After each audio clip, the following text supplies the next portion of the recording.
Hey, all you magical beings out there, welcome in or welcome back. My name is Tara, and I've been reading tarot for over 2 decades.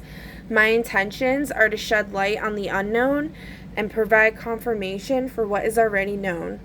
Take what resonates and leave the rest. So grab your snacks, your crystals, or your cat, and let's see what cosmic mischief is about today. So for today's reading, we did a pre-poll, and we got that the reading is about the moon's collective consciousness. So the moon represents emotions, usually like family, family, the subconscious mind, how we like nurture ourselves and others. And then that goes right perfectly into play with the next card that came out, which is overcoming guilt and self-forgiveness is the overarching theme of the reading. So essentially digging deep into one's subconscious and learning to overcome guilt and attain self-forgiveness is the basis for this reading today. The next cards were drawn are three values cards, and we got 2 political, 1 universal. This is exactly how they came out, which I found really interesting because of how the synchronistic it is. So we got fascism, then we got which value is political, and then we got universal value, respecting others' property, and then we got another political value, anarchism. And then I was drawn to draw 3 of the angel cards from the angel deck. And essentially as far as like what this all correlates to, I'm going to get to in a second. But the angel cards are basically telling us that this is something that needs to be let go of. There needs to be a surrender here. We have the hangman in reverse. There needs to be a surrender, a reversal, or a sacrifice. And then we have the 10 of Wands, which represents a burden, responsibility, being overworked. So to me, that's like talking about how it's become a serious issue with like respecting others' property, to where with this modality of the system, it's causing the people to be super stressed out and overworked and overburdened because it's not working.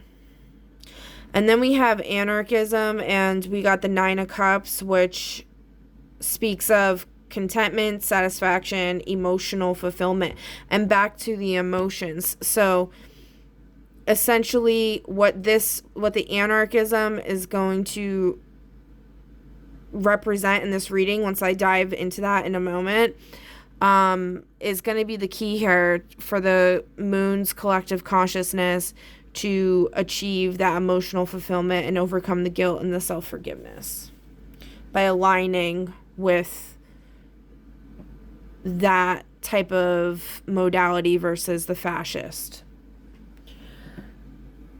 So I'm just going to read from some research I did as far as like how fascism, anarchism, and respecting other properties, like how they correlate. And so we got fascism: the state defines and enforces property rights. Respect for property isn't about mutual agreement. It's about obeying laws and protecting property as the state dictates. If the state decides to seize or redistribute property for its goals, that's considered legitimate, which could be why we're having this being overworked, overburdened energy going on, because the state is I would say commandeering. It's not a ship, but they're essentially like commandeering people's land grabs. And a theory that I've heard of them doing this is through like weather manipulation, which they do have the technology for that. It's literally scientifically published. And then they wipe out a population of land that they want, and then that's how they get it easily without having any anarchism, really, I guess. They're trying to avoid, because usually if it doesn't affect people directly, they're not gonna like stand up and fight for others. And mainly it's the separation of like information and people not knowing what's really going on too was a problem. Okay, so let's see. Respect is enforced from the top down. And then as far as anarchism goes, excuse me, I'm getting spiritual burps here. Oh my god. Respect for property or possessions comes from mutual agreement and social norms within a community. No central authority enforces it. People voluntarily honor others' possessions because they value trust, cooperation, and reciprocity. In some forms of anarchism, private property, as in land and capital, might be challenged, but personal possessions are still respected. So both of these political values can include respecting property, but fascism has respect because the authority demands it. Anarchism has respect because the community or the individual conscience values it. Let's see. What else? And then as far as like, I also looked up like how would an anarchist society handle someone not respecting someone's property. So this is like just a contrast like the different styles here. Number 1, direct communication. The person whose property was disrespected confronts the offender directly, expecting dialogue and resolution. 2, mediation. If that doesn't work, trusted community members or volunteer counsel mediate the conflict. 3, restorative justice. The offender might repair, replace, or compensate for the damage in a way both parties agree is fair.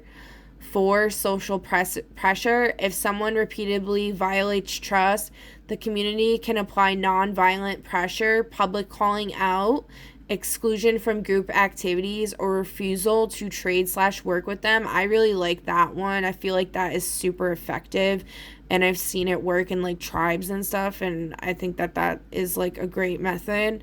Voluntary defense groups. In some anarchist models, neighbors band together to protect each other's possessions without forming a formal police force.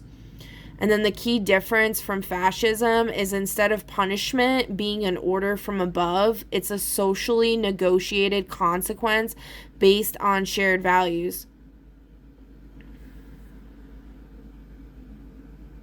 Now, as far as like the angel cards and what they actually mean, we got Nekael. I'm not really sure how to say that exactly. The only God, desire for knowledge, protects from liars, evil spells, and bad spirits. And I found it interesting how it came out with the angel and the trumpet facing the fascism card. I did not do that intentionally. That's how it just came out. And then we have Nanael, God humiliating the proud. Spiritual communication influences religious men, teachers, and men of law.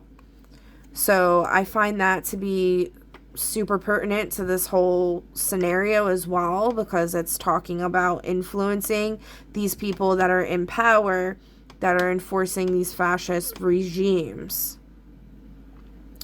And it's saying in order to actually hold this value of this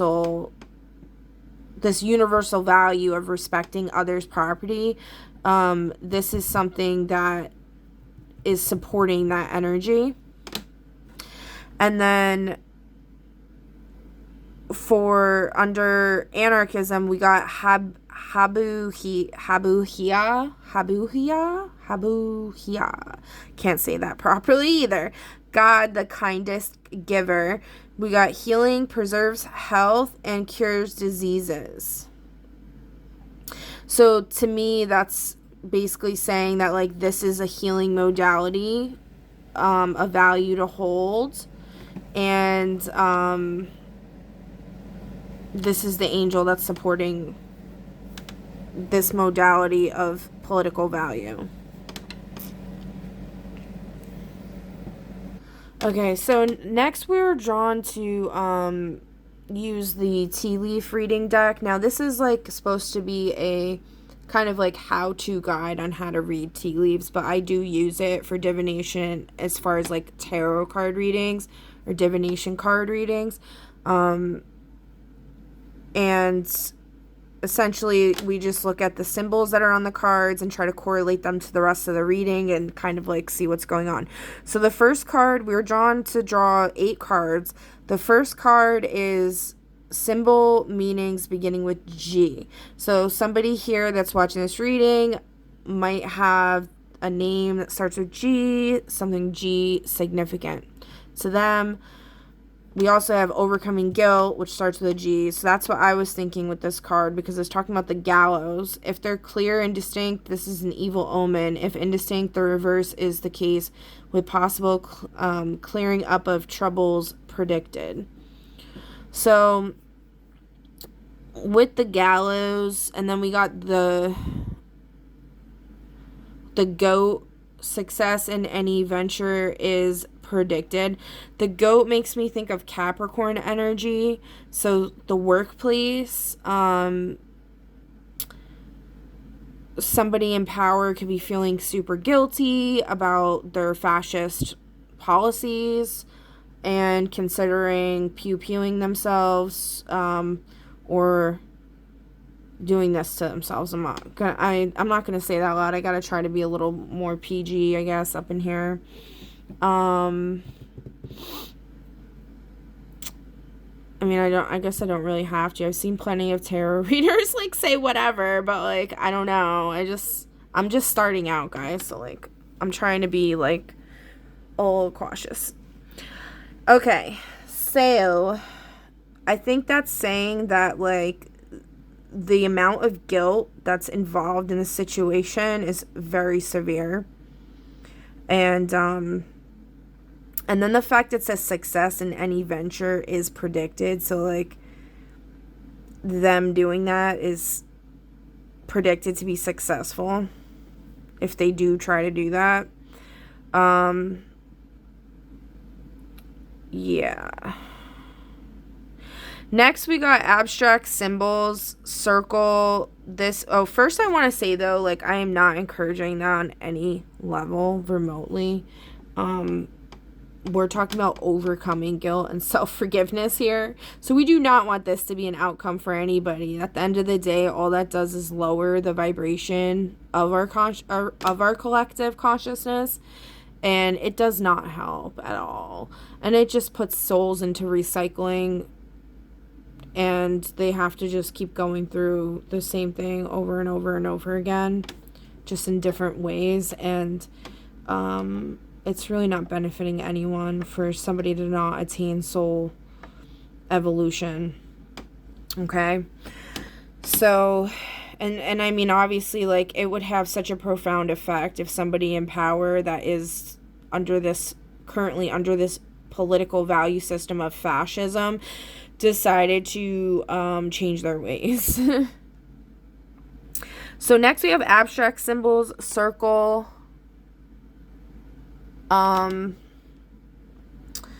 This must be clearly formed, solid, and unbroken. This is a fortunate symbol to see and indicates good fortune, money, or a gift. A small circle can indicate marriage, i.e. a ring. However, it can be hard to interpret this with a ring alone. This is a very fortunate symbol to see and indicates a positive phase. So interestingly enough, we do have several circles on these cards, and they're kind of small circles. So maybe somebody that's watching right now might have some type of marriage in their future. And I think it's also confirming like the Nine of Cups energy with having the contentment, satisfaction, emotional fulfillment as the outcome. Next, we have some symbol meanings beginning with P. So the letter P could be significant. It could also be referring to the political values that we see here. Pyramid. Automatically with a pyramid, we think of the like hierarchical system where all of the, what is it called? So like, I think it's called the medieval feudal system, and it represents like a hierarchical social structure in the form of illustrated as a pyramid with the king at the top, then below the king, nobles, lords, barons, then below them, knights or vassals, below them, peasants or serfs. So, but on the card it says pyramid, peace, happiness, and plenty of it. Peace, happiness, and plenty of it. Okay. Because it's talking in a positive. Well, also, because, like, if I was saying, like I said before, as far as, like, the P being about the political values, we do have the one that's negative, which could represent the actual, like, shape of the pyramid and the feudal, what was it? Medieval feudal structure system, whatever. And then the anarchist could be the peace, happiness, and plenty of it system. Next, we have pine tree, lasting happiness and honor. Again, that makes me think of the Nine of Cups energy. And then we have purse. At the top of the cup means profit. At the bottom of the cup means loss. It is at the top of the spread here, so I'm thinking that things are definitely looking up. And that made me think of this angel right here. He's like looking up, or she, I don't know if it's a guy, girl, it, whatever. Yeah, I feel like those are pretty basic, pretty simple kind of explanations, just kind of confirming everything else. So actually I decided to use ChatGPT and look up like symbolic, like the meanings of these three symbols as related to this political and universal value system. And it's super interesting. Like, it came up with some stuff that's like pretty interesting. So for the pyramid, it says symbolic themes: hierarchy, power structure, permanence, centralization, top-down control. So just as I was saying. And then we have fascism. The pyramid reflects a rigid hierarchical system with a powerful elite at the top and layers of obedience below. It symbolizes control, order, and the concentration of authority. It also suggests the illusion of stability, a structure that may appear eternal but is built on the labor of those at the base. Universal value connection. Respect for property is enforced from the top, justified by the need for order and national unity. Divinatory interpretation. Someone may be caught in a system of control, respecting rules not out of agreement but fear or duty. A warning about blind obedience or protecting power at the cost of personal sovereignty. Yes. So that could be something that's just that could be, it's this overcoming guilt and self-forgiveness doesn't have to necessarily just be the person that the leaders that are in charge of this fascism going on and the key players involved. It could also be the regular, everyday, common citizen that's feeling horrible about being, like, held under this system and not doing anything about it. Or feeling helpless, you know? And then for the pine tree, we got symbolic themes: resilience, natural order, evergreen life, decentralization, rootedness, adaptability. As far as anarchism goes, the pine tree grows independently but as part of a forest, a beautiful metaphor for autonomous individuals cooperating in a larger ecosystem. It suggests sustainability, natural ethics, and decentralized strength. I really like that. That's actually so cool. Universal value connection. Respect for others' property comes from mutual agreement and harmony with nature and others. That, yes. Nature is like a prime example of respecting property by, like, kind of allowing the inhabitants to handle it, not like somebody that doesn't even live there, you know, like. Divinatory interpretation: a call to live in alignment with your values and community ethics. A reminder that growth doesn't require hierarchy, just strong roots and healthy cooperation. Nice. And then as far as the purse goes, symbolic themes: resources, personal value, security, autonomy, boundaries, and ownership. Neutral/bridge symbol: the purse ties directly to respect for property as a core issue. It's intimate and personal, representing what we carry, protect, and invest in physically, emotionally, and spiritually. As far as fascism goes, the state might claim control over what's in your purse, quote unquote purse. Your resources are for the state, and we don't like that. Anarchism: your purse is yours, but respected because others believe in reciprocity and voluntary boundaries. We love that. Divinatory interpretation: I think anarchism definitely has, like, a very conditioned perspective across most populations. Automatically look at it as this really, really bad thing. But, like, it's just common sense on what would work, like, way better than this. Divinatory interpretation: a focus on self-worth, boundaries, or the protection of what's yours. A question: are you honoring others' space and value? Are yours being honored? Okay. I like that, actually. That's a really good question to ask, because this doesn't necessarily have to be on such a grand scale. It could be taken on a more personal level as well in people's personal lives. Are you being a Karen, or are others being a Karen to you? No offense to anybody named Karen, okay? Alright, so the pyramid, and this is just like a kind of summary. The pyramid warns of rigid control and power structures demanding obedience, perhaps at the cost of personal freedom. The pine tree encourages you to live rooted in your own truth, respecting others as equals in a shared forest. I really love that analogy. That is, like, so beautiful. The purse reminds you that we each carry our values, resources, and boundaries.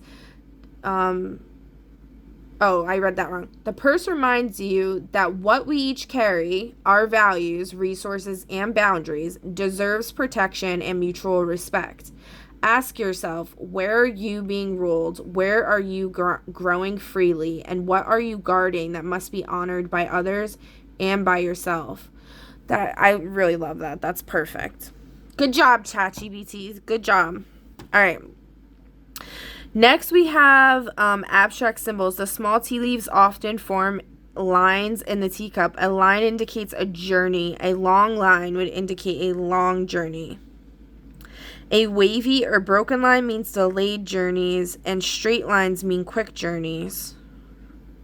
So we actually have broken lines here going across with like all these arrows and stuff.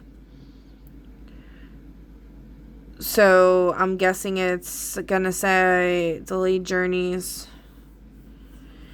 And then it says if the number 6 were to appear, this would indicate the journey would last 6 days or 6 weeks. Alternatively, it can mean a journey will be taken in 6 days or 6 weeks. I mean, we do have a 6 here in the 68. I'm not really like too sure. Okay, so it's talking about a journey. Indicates a journey. Alright, a journey to where, Spirit? Let's draw from our places cards and see.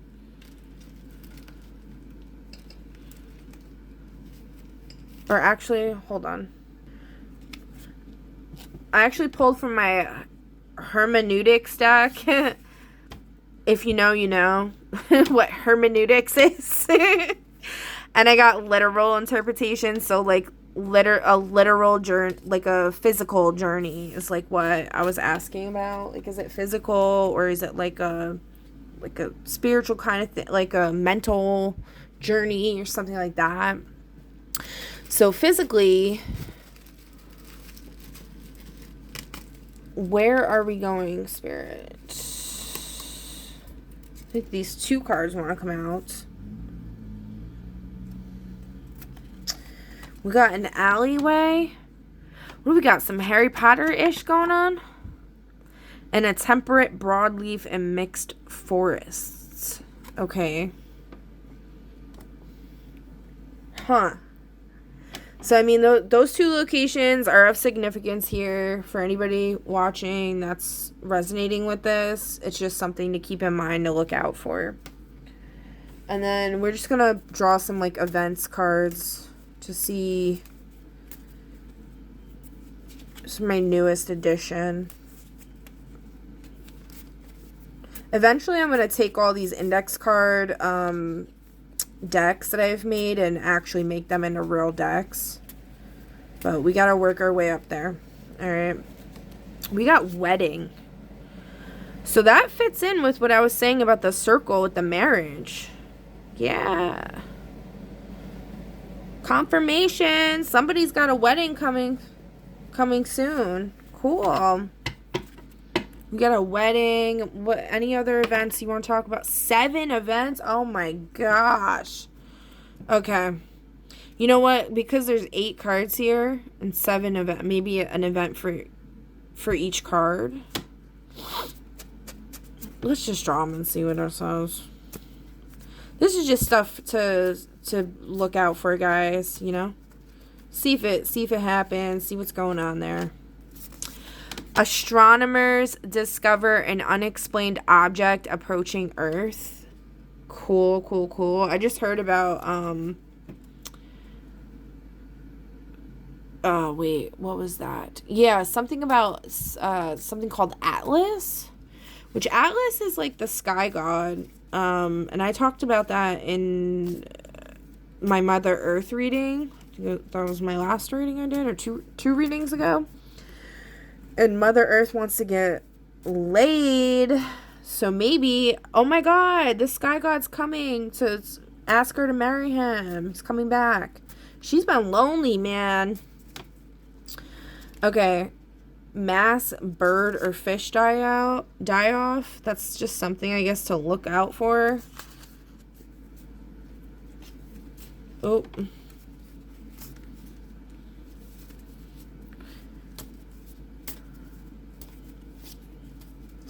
We can always dive like super deep into any of these things. If anybody watching would like me to, just comment and eventually hopefully I'll see it and get to it. I am trying to pay more attention, but like, you know, right now I barely have any viewers, so. Meteor shower that brings unusual debris. 2, 3, Okay, so like that makes sense with like the unexplained object approaching Earth. That's like what's gonna happen, and then this is kind of like what's gonna happen with it, maybe. Political convention, and then we got all this like political stuff going on. So maybe like this object's gonna like be the jumping off point for all of this other stuff going on. So 2 more. New Year's Eve. So we got like a little bit more of a time frame going on. New Year's Eve. So maybe try to actually, if you are looking for love or whatever, maybe try to actually do something fun on New Year's Eve. I don't know. Award ceremony. Alright, so we got like 3 more like kind of... Ooh. Telling events. So like political convention, New Year's Eve, award ceremony. These are all things related to this journey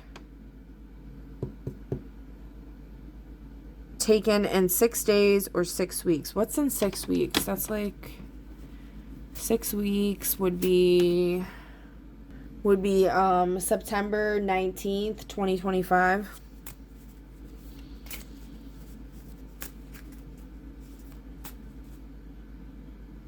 So that could be like when this whole like everything starts, the momentum starts going. Everything gets set into motion in 6 weeks. Or it can mean the journey. Let's see. It can mean the journey itself is going to last 6 weeks or 6 days. So, alright, and then what else do we got here? There, famous tea quotes. There is something in the nature of tea that leads us into a world of quiet contemplation of life. Yes, very, very true. Okay. So basically, to me, what that's talking about is just like evaluating what's going on in your life and not just jumping the gun, like, so to speak, or literally, and realizing that there's always a chance for redemption. And also, like, humiliation can really be a great motivator. And like in the anarchist modality of how they handle problems, that's one of the things they do, is they like will kind of shame the person that's doing things wrong, kind of like shame them into like not being that way. Because like shame's definitely a motivating factor for a lot of people. Okay, so, and yeah, and this is kind of just like a warning too, like God humiliating the proud. Stop being proud and thinking like, you know, what you're doing is 100% the correct thing. Like, always reevaluate what you're doing in life and try to look at things as objectively as possible and take into consideration like different perspectives and things like that, and not just, again, jump the gun and assume that you have all the facts when you might not have all the facts. Because, like, that reminds me of the whole thing with, like, how people think of anarchism, and also, like, another example is, like, socialism, as these, like, horrible things, but they don't actually really understand what they are. They've just been propagandized into believing that they're these horrible things that will destroy society, when in reality, they literally have no clue what they're talking about. So... next one we have is abstract symbols. Squares or rectangles, these usually symbolize a challenge, but nothing too seriously. There could be something to overcome or avoid in the future. If there's something inside of one of these shapes, it can indicate a letter or a parcel. So we have squares or rectangles. I don't really see any squares or rectangles. We have triangles. I mean, I guess on this card, yeah, there's like rectangles. Yeah, there's like technically, I guess, three rectangles, but they kind of have like a weird shape at the end. So, usually symbolizes a challenge, but nothing too serious. There could be something to overcome or avoid in the future. So I think that is definitely related to this, and saying that like this angel Nelkael, I'm totally butchering that name. Nelkael, maybe, is going to help with removing this energy from the collective, and that it's not going to be done in this like horrific fire and brimstone type of way. There is going to be warning. There is going to be like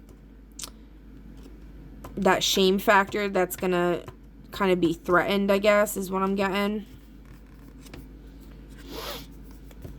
And, yeah. Protects from liars, evil spells, and bad spirits. And then if there's something inside of these, it can indicate a letter or parcel. Yeah, there's like nothing inside of them, so I don't think there's a letter or parcel they're talking about. And then the second to last card, we have symbol meanings beginning with Q. So the letter Q could be significant here. I don't see any Qs in the spread.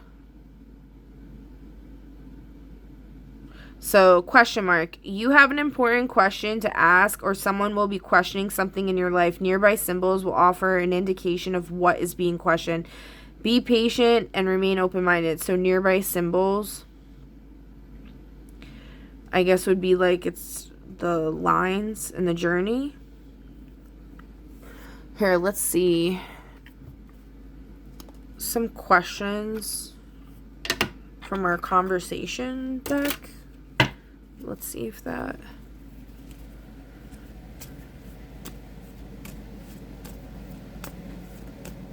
What's being questioned, Spirit?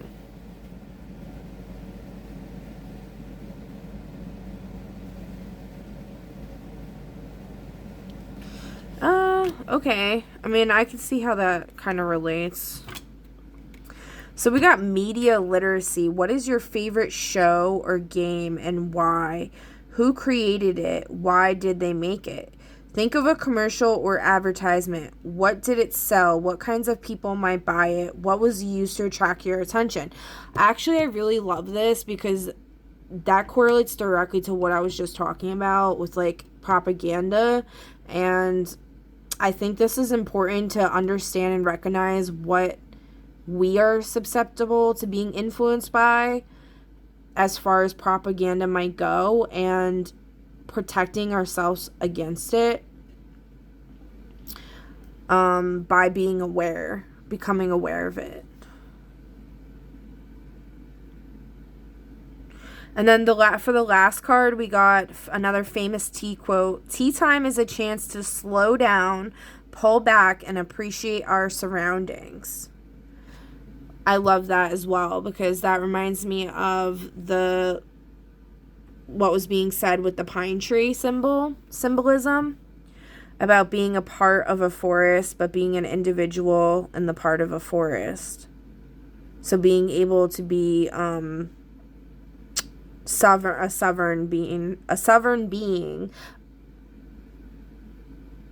amongst the community, and cohesively flowing with each other and appreciating, like respecting others' property, appreciating our surroundings, appreciating what's around us, not taking it for granted, and not seeking its ultimate demise and destruction, and for it to become this burdened, overworked pile. Oh geez, again, the burps I got going on, spiritual burps going on. This burdened, overworked pile of goo. I was just saying, like we would really like for that to not happen. All right, so I think that about wraps up our reading today. We'll finish it off with a fortune, because I just like doing that. I may not do it every time, but sometimes I do like to do that. Lately, I've liked to do that. What fortune will help us today? Take calculated risks. That is quite different from being rash. I like that. So, like, stepping out of our comfort zone. You know what, actually? We didn't really get, like, much on how to overcome the guilt. I mean, like, the process is, like, opening up the mind and actually, like, seeing what values truly matter, and, like, the whole propaganda thing. You know, like, that. So that's a way to do it. But as far as, like, overcoming the guilt and self-forgiveness, we didn't really dive too much into that. So I think we're going to do that real quick as well before I do wrap this up. But yeah, take calculated risks. That is quite different from being rash. So some people might struggle with, like, stepping out of their comfort zone. They're afraid that they're going to make a wrong decision. But the Spirit is saying, like, Spirit is saying that by taking calculated risks, by actually assessing the situation, weighing the pros and cons, weighing the facts, and what actually makes sense, then we are able to discern what's worth the risk and what's not. And then we don't have to live with that sense of guilt, because we did what we know in our hearts to be correct, what we assessed and calculated to be the best course of action regarding any given situation. All right, so to wrap this up, I was guided to just pull from the shamanic healing deck, and then we're gonna pull a spell card to hopefully assist anybody who whatever spell comes out, it will hopefully resonate with somebody and help somebody in any of these situations that we talked about. So, like, perhaps with this whole love wedding situation, or the whole forgiveness, overcoming self-guilt. But also, they could totally be related with the fact that, like, this 9 of Cups energy is only going to happen once this happens, and especially the overcoming guilt and self-forgiveness. Nobody should be getting married if they're strung up with guilt. That's just a recipe for absolute disaster. Alright, so what do we got here? It's all good. It's all good. What else? Healing energy. These cards are really hard to shuffle. They're kind of like sticky almost, and they're slippery. They're really pretty cards though. They got the nice, like, gold on the sides, and they're pretty cool looking. Alright. I was guided to draw 5 of these, so we'll just do it. Stripping illusions. Letting go. Stripping illusions. Yes. Healing with Habuya.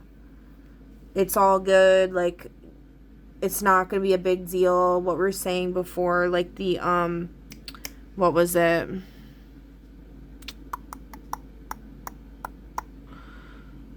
Symbolize a challenge, but nothing too serious. Like, it's all good. Like, it's gonna be fine.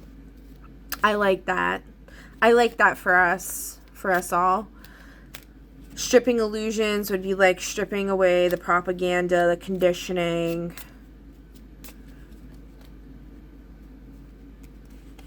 letting go of the conditioning, the propaganda, these versions of ourselves that are not actually serving ourselves. Ancient wisdom. Ancient wisdom. That could have something to do with the journey and the temperate, broadleaf, and mixed forests. There's some type of ancient wisdom waiting for someone in nature and meditation. And I think, like with the quotes we're saying, tea time is a chance to slow down, pull back, and appreciate our surroundings. There's something in the nature of tea that leads us into a world of quiet contemplation of life. And then back to the pine tree, which is the whole root of this message, really. Becoming familiar with that energy that is independent and also in a community in that cohesive flow. So like perhaps going to a forest where there's a pine tree and sitting in front of a pine tree might help. Also, pine trees are used for Christmas, and then we got New Year's Eve here, so that could be like another timeline indicator as well. And just also give you something to think about during those times. Like, hopefully it'll remind you of this message, and maybe it will be more relevant for you at that time. And then you could come back to it and be like, oh my God. So we're gonna read that It's All Good. Every experience you have in your lifetime has the potential to be a teaching tool. By remembering and embracing this idea, the situations you encounter become less fraught with unneeded emotion and drama. By not attaching labels or expectations to people and situations, you allow the pure divine energy to flow unimpeded. While you may have little control over what happens to you at times, you always have control over how you react. Do you react on an impulse? And that reminds me of this, like, taking calculated risks is different from being rash, which being rash would be acting impulsively. Do you react on an impulse, strike out at others when you feel hurt? Do you crawl into your safe place when the world seems mean and hurtful? And that actually reminds me of the reading I did with the Mother Earth thing, since we were talking about this Atlas object, and that came up. And we're also talking about all kinds of nature stuff going on. One of the key messages that was in that reading was talking about how Mother Earth's consciousness has kind of gone into like a hiding, where she or it, whatever, is trying to heal and recuperate from basically being exhausted and overworked and burdened, kind of like what we were talking about with this. And so anyway, so do you crawl into your safe place when the world seems mean and hurtful? Face this challenge in your life head on. Be thankful for the opportunity to experience whatever it is that is happening. Set yourself a goal of learning from every situation in your life. Find that silver lining, it's there. I love that. I always try to keep that in mind, like no matter what's happening, like there's always something to be learned, something to be gained. It may not be easy depending on what's going on to find that, especially in that moment, but it really helps to train your brain to think that way, because you'll be able to move through conflicts so much easier. So like even with like mundane things, just trying to live in a state of gratitude really, but seeing like, you know, what's good that can come out of this situation. Or even just like, you don't necessarily have to pinpoint it or define it, but just knowing there's always some reason that is positive that could come out of any situation, no matter how horrible it may seem. So like even with fascism, there's going to be innovation, and for example, like there's going to be innovation and there's going to be spiritual growth and development in people that, do learn to stand up and take those calculated risks and stand up against the fascism, there's going to be innovation related to how to overcome the fascism. Also, innovation related to inventions and ideas. The idea of the tortured artist, which I talked about in my last reading, comes from being in this state of, what's the word? In a state of being repressed. That's the word I was looking for. And from being repressed, it can cause people to really, like, create some phenomenal stuff that really helps to move the consciousness forward. But, there's cycles. Like, that's something that also was talked about in the Mother Earth reading, was just talking about cycles in life. And, like, this cycle, I believe, is coming to an end. Like, its time has come, its time has gone, its time has passed long ago. That's just how I feel with the energy. Yeah. So that's all I have for you guys for today. I forgot about the spell. Let's do a spell. I think that's pretty good though. Like, I don't want to keep like going on and on and on.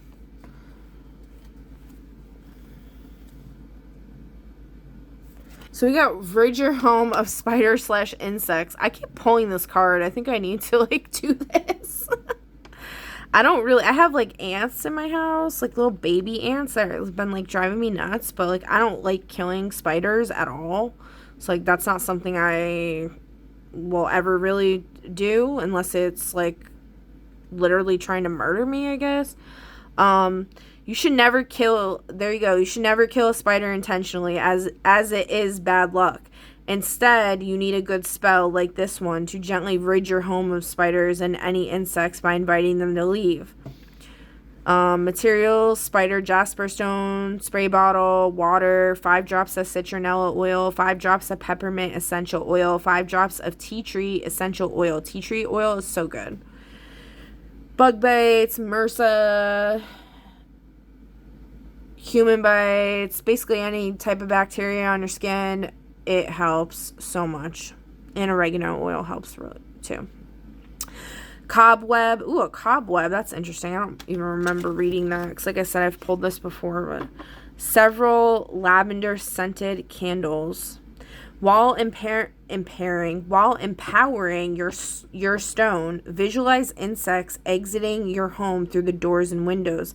Next, prepare your potion. Fill the bottle halfway with water. Add the oils. Lightly roll the cobweb and shove it inside the bottle. Screw the lid on tightly. Shake the bottle and place it on your altar.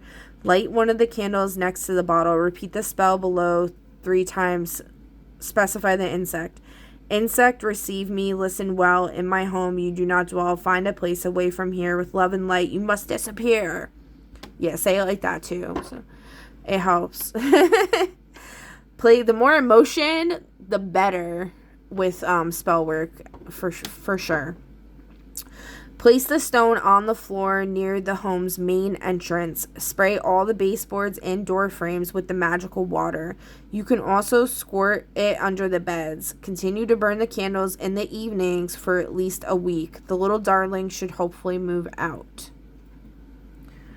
So I love this spell deck. It's like got such good spells in it. Wikipedia spell deck. Sterling Ethos.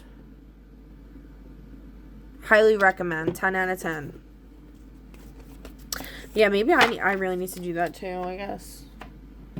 I feel like that's something maybe a lot of people are struggling with. I don't know. But it is that season for buggies in, at least I'm on the East Coast in America and in the US, so and there's a lot of bugs right now. But all right, guys, that's all I have for you today. I really hope you enjoyed this reading and that something helped you, inspired you.